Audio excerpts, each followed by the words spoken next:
fresh as poison, Tuka moves to the front of the line. The hunt has begun.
They have hit a male oryx.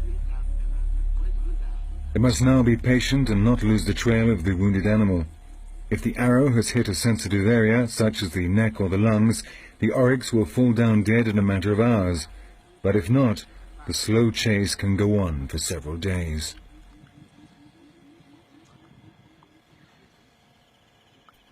It's now Bo's turn to take the lead. He is one of the best trackers in the Kalahari.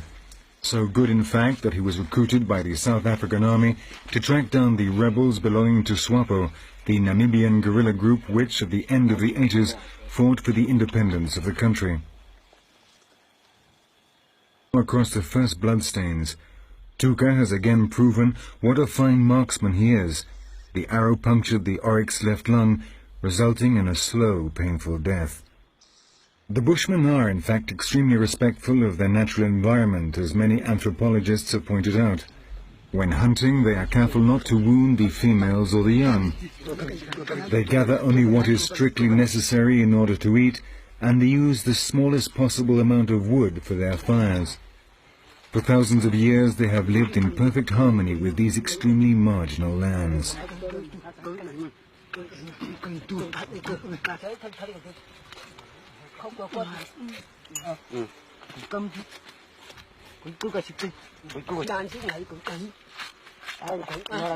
They must cut up the animal very quickly because dangerous hyenas may be prowling around in the vicinity. They haven't heard the story of what happened to the Himba chief, Yakuja Jambiru, but they certainly wouldn't want to find themselves in a similar situation.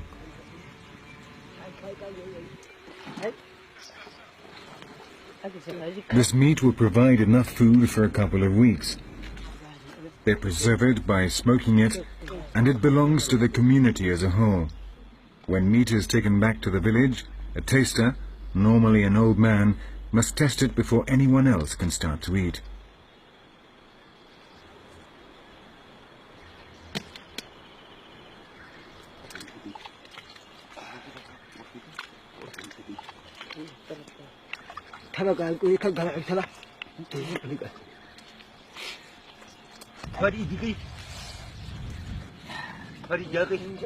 Once they have removed the intestines, they drain the blood out into a hole made in the sand.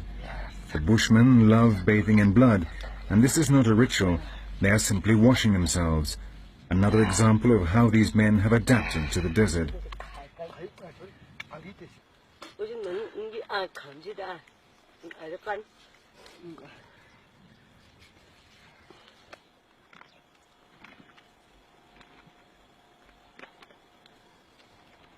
In less than an hour they have cut up the oryx, and now they must carry it back to the village. But 4 men are not enough, so they will have to come back later. The meat they leave behind is wrapped in branches and aromatic herbs and then buried. They clean away all traces of blood so as not to attract scavengers.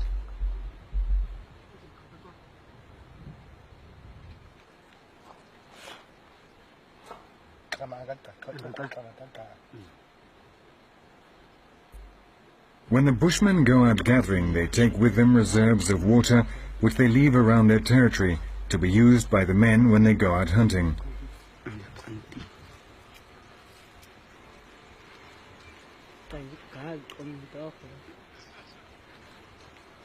The water is kept in ostrich eggs and buried beneath the bushes so that it stays fresh.